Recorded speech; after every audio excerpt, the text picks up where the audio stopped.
नमस्कार, भारत और समाचार में आप लोगों का स्वागत है। इसमें नाला सुपारा में हूँ, जहाँ पे सोनाली सिंह, मृतक सोनाली सिंह के पिताजी हैं। आइए हम जानते हैं कि उस दिन उनके साथ क्या घटना हुई थी और क्या-क्या हुआ था जिसके कारण उनकी जान चली गई। जी, सर बताइए, जी, क्या हुआ था उस दिन? उस दिन देखिए मैं तो शूटिंग पे था रात में, मुझे तो कुछ पता ही नहीं चला। घर में लड़की थी और लड़का था। मेरी लड़की का जो बड़ी वाली का नाम है वो सोनाली सिन्हा है जी, और उसके साथ में एक रिया लड़की थी जो उसकी सहेली है। जी, उसके मोबाइल पे फ़ोन आया किसी लड़के का जी, कि नीचे आ जाओ, कुछ काम की बात करना है। जी, तो मेरी लड़की जो है अपने भाई से बोल के नीचे गई कि मैं आ रही हूँ 10 मिनट में। 10 मिनट की आधा घंटे के बाद उसने फ़ोन किया कि रिया तू कहाँ है तुम लोग? तो बोले कि मैं आ रही हूँ। उसके बाद फिर आधे घंटे के बाद फिर फ़ोन किया कि अरे तुम लोग आ क्यों नहीं रहे घर पे? तो वो क्या बोली कि मैं जा रही हूँ ब्रजेश्वरी।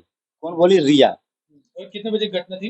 ये 11 बजे, साढ़े 11 बजे रात की बात है ये। साढ़े 11 बजे ब्रजेश्वरी वो लोग जा रहे थे। हाँ, ये बाद में पता चला जब वो लोग गाड़ी से निकल गए तब। ओके, तो लड़की जो कि बोली कि तुम लोग कहाँ लेके जा रहे हो? जी, तो जैसे विरार ये नाला सोपारा फाटा के आस-पास पहुँचा ये लोग, जी, तो जो लड़का लेके साथ में जा रहा था, वो लड़का 2 लड़के को और बुलाया फ़ोन करके। तो वो 2 लड़का और ये 1 लड़का मतलब और ये सोनाली और रिया एक गाड़ी पे थी और वो दोनों लड़का एक गाड़ी पे। जी, ये लोग चले गए ब्रजेश्वरी, जी, वहाँ जाकर के ये लोग दारू-वारू पिए, जी, लड़की तो पीती नहीं है, जी, उसका प्रूफ़ है कि वो पीछे से दिख रहा है वो दारू का बोतल रखा हुआ है और ये तीनों दारू पी रहे हैं, ठीक है? करीब ये वहाँ करीब-करीब ये 1 बजे के आस-पास वहाँ ये लोग वहाँ से फिर निकले दारू-वारू पी के। रास्ते में रिया की बॉयफ्रेंड फ़ोन किया कि तुम लोग कहाँ हैं? तो उसने बोला कि हम लोग ब्रजेश्वरी में हैं। तो उसको पूछा कि तुम इतनी रात को गई क्यों? जी, तो बोला कि मैं आ रहा हूँ ये अपना नालासोपारा फाटा, तुम वहाँ से जल्दी आओ। जी, तो वहाँ से वो लोग नालासोपारा फाटा तक आए, तो रिया का जो है बॉयफ्रेंड उसको लेकर के गाड़ी में चला गया। चला गया। ये रिया बता रही है क्योंकि हम लोग वहाँ नहीं थे, ये रिया का बयान है, उसके हिसाब से मैं बात कर रहा हूँ। उसके बाद जो है बच गया है मेरी लड़की और ये 3 लड़का। उसके बाद से मेरा लड़का फ़ोन कर रहा है बार-बार, उसका मोबाइल स्विच ऑफ। रिया का मोबाइल स्विच ऑफ, उस लड़के का मोबाइल स्विच ऑफ, सीधा जो है मेरा लड़का बार-बार फ़ोन कर रहा है, लेकिन स्विच ऑफ बता रहा सर है। ये घटना कहीं न कहीं ऐसा लग नहीं रहा है कि उसके साथ कुछ ज़ोर-ज़बरदस्ती की होगी और इसके दारू में नशे में थे वो लोग ज़ोर-ज़बरदस्ती की होगी और बाद में उसको जब उसकी हालत ख़राब हो गई होगी तो वो लोग सर देखिए, ये जो मुझे तो लग रहा है कि इसको रेप का प्लानिंग होगा या तो रेप किया भी होगा, क्योंकि हम कुछ अभी नहीं कह सकते जब तक कि पोस्टमार्टम नहीं होगा। पोस्टमार्टम ना आ जाए। जी, और उसी दरमियान में फिर साढ़े 3 बजे फ़ोन करता है कि तुम्हारा भाई मेरी बहन का एक्सीडेंट हो गया है, तुम विरार के संजीवनी हॉस्पिटल में आ जाओ। तो एक साथ में सब लोग का मोबाइल स्विच ऑफ हो जाना भी कहीं न आशंका ज़ाहिर करता है। बिल्कुल शंका की बात है सर, वो जब एक्सीडेंट हुआ तो उसका गाड़ी का कुछ भी खरोच नहीं आया, वो तीनों लड़के को कुछ भी कहीं चोट नहीं है। क्योंकि जब गाड़ी गिरती है तो कहीं न कहीं काँच फूटता है, कहीं न कहीं खरोंच आती है। ऐसा तो हो नहीं सकता है कि गिरने के बाद को सिर्फ़ गाड़ी को कुछ ना हो और सामने वालों को लग जाए। बिल्कुल सर, उसको कुछ नहीं हुआ है, ये मुझे लगता है ये दारू पी के नशे में इन लोगों के साथ में रेप करने का प्लानिंग था, शायद उसने हुआ या नहीं हुआ मैं नहीं कह या सकता हो हूँ। सकता है ज़बरदस्ती को करने की कोशिश की हो, इसमें हाँ, उसने कुछ आपत्ति की होगी तो फिर बिल्कुल वो ऑब्जेक्शन की होगी जिसकी वजह से इसको मारा और इस हिसाब से मारा है कि उसका ब्रेन में ब्लड जम गया जो वो कोमा में चली गई। उसका पूरा यहाँ से लेके यहाँ तक पूरा शरीर उसका चमड़ी निकला हुआ था। बाकी जो 2 लड़के और आए थे उनका कुछ नाम खबर कुछ है? कुछ कहाँ रहते हैं, क्या करते हैं वो लोग? देखिए है तीनों लड़के हैं नाला सोपारा ईस्ट का ही। मैं घर किसी का देखा नहीं हूँ और उसके लड़की का जो है घुटने में दोनों घुटने में चोट है, पैर फ्रैक्चर है, हाथ भी फ्रैक्चर है और यहाँ पे पूरा सूजन है। मैं आपको पूरा फ़ोटो दिखाऊँगा कि किस हालत में है। क्योंकि स्कूटर से गिरने के बाद भी इतनी गंभीर चोट नहीं आती है, जब तक कोई आप बड़ी गाड़ी से ना लड़ो। जी। अभी देखिए इसमें तो हम तो यही कह रहे हैं कि हमारी बेटी तो अब चली गई है। बस आप लोगों से यही रिक्वेस्ट है कि उन तीनों को कड़ी से कड़ी सज़ा मिलनी चाहिए। सज़ा के साथ-साथ उसको मुझे तो लगता है कि ऐसा दुर्घटना करने के लिए उस फांसी की सज़ा होनी चाहिए। अब जब ये घटना हुई तो मतलब पुलिस जब बात पहुँची तो उन्होंने एनसी वगैरह कुछ एफआईआर वगैरह आप लिखा उन्होंने? देखिए, मैं जब लड़की को हॉस्पिटल में जब एडमिट किया, मैं 10 तारीख को मैं ये तेल्हार पुलिस स्टेशन में गया। वहाँ बोला कि जो है अभी कुछ एनसी लिया नहीं है। मेरा स्टेटमेंट लिया, लड़की का लिया, वो तीनों लड़के आया था। लेकिन उसके बाद उसको छोड़ दिया, क्योंकि हॉस्पिटल से मुझे फ़ोन आया कि आप जल्दी से आ जाइए, आपकी लड़की का हालत ख़राब है, ठीक है? तो पुलिस वाले खुद बोले कि आप चले जाइए, पहले लड़की को देखिए, मैं एफआईआर दर्ज का पेपर मैं बाद में भी आपको मैं दे दूँगा। तो उसके बाद जब पुलिस वालों ने आपको ये आश्वासन दिया तो उसके बाद दूसरे दिन आप गए तो आपका उन्होंने केस लिखा? नहीं, उस समय लिखा या नहीं लिखा, वो खाली ये सिर्फ़ ये बोला कि आपका हम एफआईआर दर्ज कर लिए हैं, इतना बोल कर के और मैं चला गया। उसके बाद जो है मैं आज गया, जब आज गया तो पुलिस वाले क्या बोलते हैं कि अभी वहाँ से हॉस्पिटल से कोई अभी रिपोर्ट नहीं आया है, और जब तक रिपोर्ट नहीं आएगा तो हम केस कैसे बनाएँगे? तो एनसी और एफआईआर कुछ दर्ज नहीं किया उन्होंने? उन्होंने कुछ दर्ज नहीं किया है अभी तक। जबकि नियम के हिसाब से अगर आप कोई भी केस पुलिस स्टेशन में जाते हो तो सबसे पहले एक एनसी लिखा जाता है। वो कोई भी पुलिस स्टेशन में कोई पुलिस वाला मना नहीं कर सकता है। ये एक मौलिक अधिकार है आपका। जी, लेकिन ऐसा कुछ अभी तक किया नहीं है। अगर करता तो मुझे कुछ न कुछ पेपर देता। 1 हफ्ते बीत गए अभी तक आपको ना एफआईआर का लेटर मिला, ना एनसी का लेटर मिला और ना ही आपको पोस्टमार्टम की कोई रिपोर्ट आई। बिल्कुल अभी कहीं से कुछ नहीं आया। आज जब सायंत पुलिस स्टेशन में फ़ोन किया तो बोला कि हमने 14 तारीख को रिपोर्ट भेज दिया है, और हो सकता है कि आज 16 तारीख है, 17 या 18 तारीख को आपके पास पुलिस स्टेशन में आ जाएगा। ये बात हुई है, इसके आगे कुछ अभी बात नहीं हुई है। अब पुलिस वाले ये बोलते हैं कि वो आएगा तभी हम आपका दर्ज करेंगे केस। फिर हम लोग चले आए। तो अभी अभी आपको क्या लगता है कि क्या एग्ज़ैक्टली क्या होना चाहिए और अभी क्या हुआ होगा? आपके हिसाब से क्या लगता है? देखिए, हमारे हिसाब से तो ये कोई एक्सीडेंट नहीं है, ज़बरदस्ती किया, उसने तैयार नहीं हुआ तो इसको जो है बुरी तरह से इसको मारा गया है। तो इस केस में जो उनके साथ में लड़के थे उनसे कड़ाई से पूछताछ होनी चाहिए। उनको टॉर्चर किया जाएगा तभी तो लोग बताएँगे, अदरवाइज़ तो बताएँगे नहीं। जी, होना तो चाहिए लेकिन अभी तो कुछ हुआ नहीं उन लड़के के साथ में, अभी ऐसे खुला घूम रहा है। या अभी तक मतलब उनके जो लड़के थे उनसे जाके पूछताछ भी नहीं की पुलिस स्टेशन। अभी तो बिल्कुल पूछता वो तो ऐसे खुला घूम रहा है, पूछताछ तो होने की बात तो दूर की बात है। तो जैसे कि हम अभी बात कर रहे थे सुनील सिंह जी से, बराबर? सुनील सिंह जी ने बताया उन्होंने आशंका ज़ाहिर की है कि उनकी जो बेटी है सोनाली सिंह, उसके साथ में रेप हुआ होगा, गलत काम हुआ होगा, जिसकी वजह से उनकी जान चली गई है। पुलिस की तरफ से, पुलिस स्टेशन की तरफ से या पुलिस विभाग की तरफ से उनको कोई सहायता नहीं मिली है। ना कोई एनसी दर्ज हुआ, ना कोई एफआईआर दर्ज हुआ, ना ही पोस्टमार्टम की अभी तक उनको कोई रिपोर्ट नहीं हुआ आई। वो दर-दर भटक रहे हैं, पुलिस स्टेशन में जा रहे हैं। एक आम आदमी की यही मजबूरी है कि उसके पास बड़े सोर्स नहीं होते हैं, उसके पास पैसों की ताकत नहीं होती है। वो अपनी अपने ऊपर हुए हैं अन्याय और अत्याचार को किसी के सामने बता नहीं सकता है और अगर पुलिस विभाग भी उनकी रक्षा, सुरक्षा और उनका देखभाल नहीं करेगी तो ऐसे लोग कहाँ जाएँगे? इतनी बड़ी घटना से पूरा परिवार स्तब्ध है, दुखी है, उनके परिवार के लोग दुखी हैं, लेकिन अभी तक शासन-प्रशासन से कोई उनको हेल्प नहीं मिली है। भारतवर्ष समाचार से मिथिलेश मिश्रा, आगे की जानकारी हम लोग अगले वीडियो में आपको बताएँगे कि क्या हुआ है। हम मृतक सोनाली सिंह के भाई से बात करते हैं जिसको सबसे पहले फ़ोन आया था और उसे सबसे पहले इस घटना की जानकारी मिली थी। आइए जानते हैं उस दिन क्या हुआ था? जी बताइए क्या हुआ था उस दिन? उस दिन रात में दीदी जा रही थी, मेरे को बोली बिल्डिंग के नीचे 10 मिनट में आ रही हूँ। मैं बोला मत जा, मेरे को रिया भी बोली हम लोग 10 मिनट में बिल्डिंग के नीचे से आ रहे, तो इन लोग नीचे गए। फिर मैं फ़ोन आधे घंटे बाद फ़ोन किया तो इन लोगों का फ़ोन लगा नहीं। फिर मैंने रिया को फ़ोन किया तो रिया बोली हम लोग इधर ही हैं, आधे घंटे में आ रहे हैं। मैं बोला तुम लोग हो किधर? वो दीदी मेरे को बोली हम लोग हाईवे पहुँच गए, तुंगारेश्वर जा रहे हैं। मैं बोला क्यों? तो वो बोलती है ऐसे हम लोग घूम के आ रहे हैं। मैं बोला रुक, रिया को मैं बोला रुक तेरी बीएफ को बोलता हूँ कुणाल को।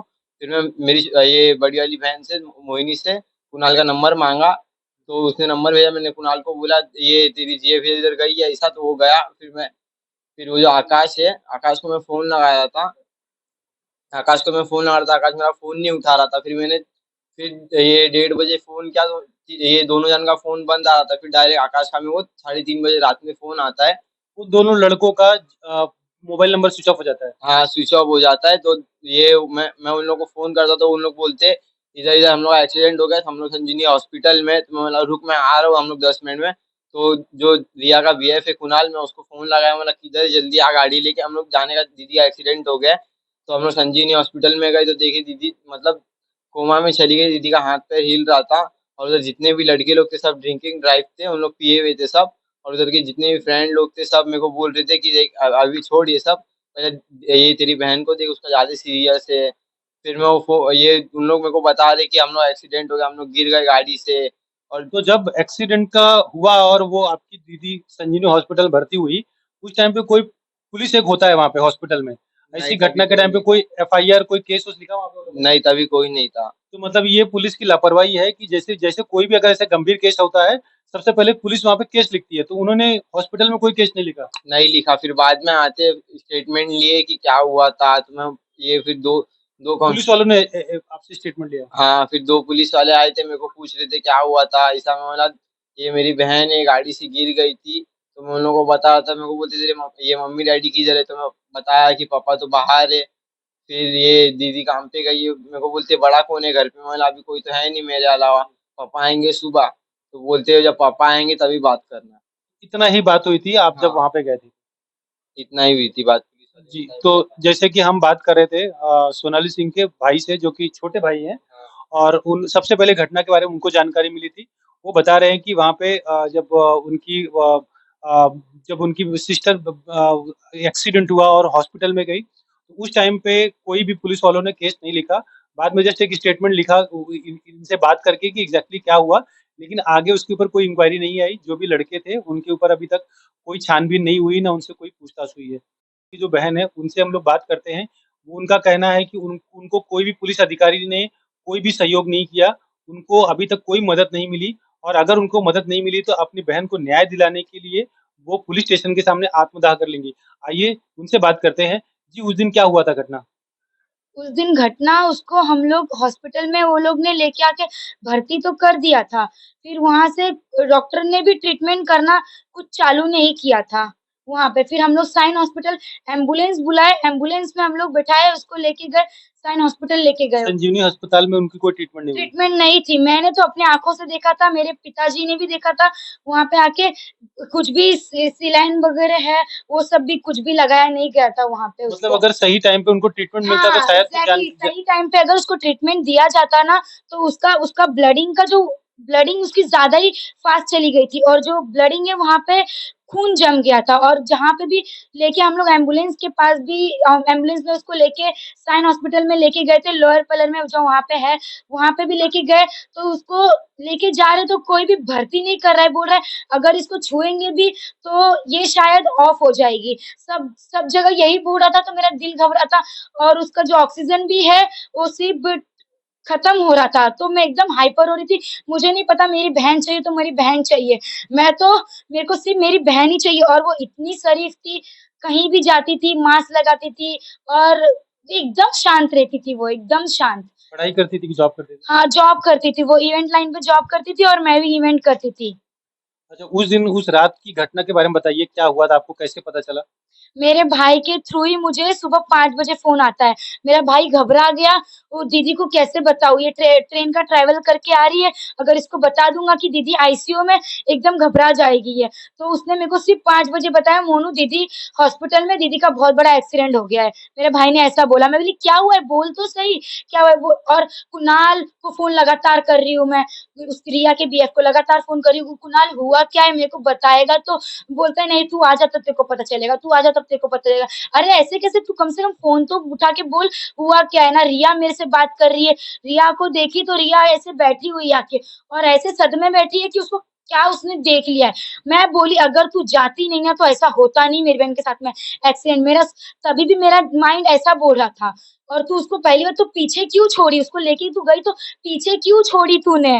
ऐसा मेरा कहने का मतलब है। उस टाइम पे आपकी बहन के साथ में कौन थे? आखिरी में कौन से लड़के थे? आखिरी तक उसके साथ में शायद हॉस्पिटल लेके आते हैं, जब जहाँ तक मेरा भाई मेरे को बताया, रिया थी और वो आकाश था, और उसके साथ में जो भी चंचर-फंटर जो भी है वहाँ के, वो लोग ने सब आ गया। और वहाँ पे सिर्फ़ जो एक्सीडेंट हुआ है, तो वहाँ पे सिर्फ़ आकाश था, उसके साथ में जो लोग थे, वो भी थे वहाँ पे। आपको क्या लगता है उनको मारा गया है कि ये एक घटना है? ये सिर्फ़ एक ये एक्सीडेंट की घटना है? डायरेक्ट ये रेप केस में मानती हूँ, क्योंकि उसके जो कपड़े भी जो पहने थे वो फटे नहीं थे, तो अंदर बॉडी के जो छिलन होती है जो लगता है वो कैसे लगा है।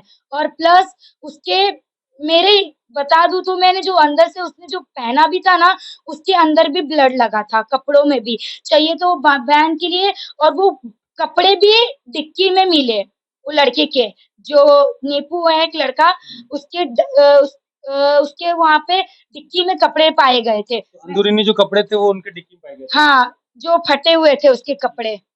तो ये आप गाड़ी वाड़ी को कुछ खरोच आई थी कुछ? गाड़ी को खरोच नहीं आई थी, कुछ भी नहीं हुआ था। ऐसा लगता है ना कि मैं गाड़ी न्यू खरीदने जा रही हूँ, ऐसा उसको दिखाया गया है, बताया गया है।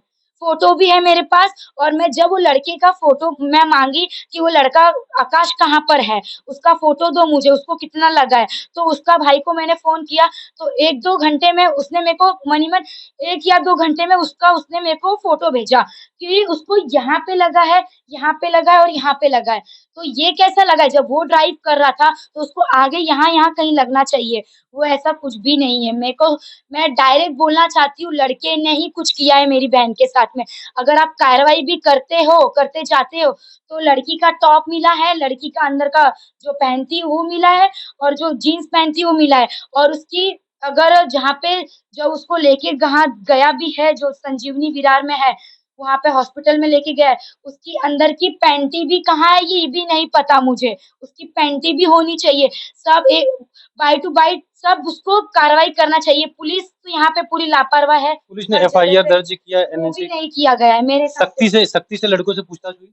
सख्ती से भी लड़कों से पूछताछ किया गया, पर वो लड़के लोग ने ऐसे, जब मैं वहाँ पे थी नहीं, मेरे पापा को पता है, पापा से वो मैं हॉस्पिटल में थी, मेरी बहन का पूरा ध्यान दे रही थी, तो भी मैं मन्नत भी मांग रही थी। मेरी बहन को वो हालत में ही नहीं छोड़ा कि वो कुछ भी बोल सके। इसलिए नहीं छोड़ा कि अगर बता देगी ना वो, तो ये जो घूम रहे हैं, ये लोग घूमते नहीं आज। और वो तो जैसे कि हम बात कर रहे थे सोनाली सिंह की बहन जो कि काफी दुखी है, पूरा परिवार सदमे में है। और सबसे बड़ी चीज कि पुलिस प्रशासन ने कोई उनको सहायता नहीं की, कोई आश्वासन तक नहीं मिला है, ना एफआईआर दर्ज हुआ है, ना एनसी दर्ज हुआ है। ये प्रशासन की, पुलिस विभाग की बहुत ही बड़ी लापरवाही है। और इस पे उनको वापस इंक्वायरी करना चाहिए, और जो दोषी हैं उनको सख्त से सख्त सजा मिलनी चाहिए। अदरवाइज ये केसेस इस तरह से कोई न कोई और सोनाली सिंह की मृत्यु होती रहेगी और उनकी कोई सहायता नहीं करेगा। भारत और समाचार से मिथिलेश मिश्रा।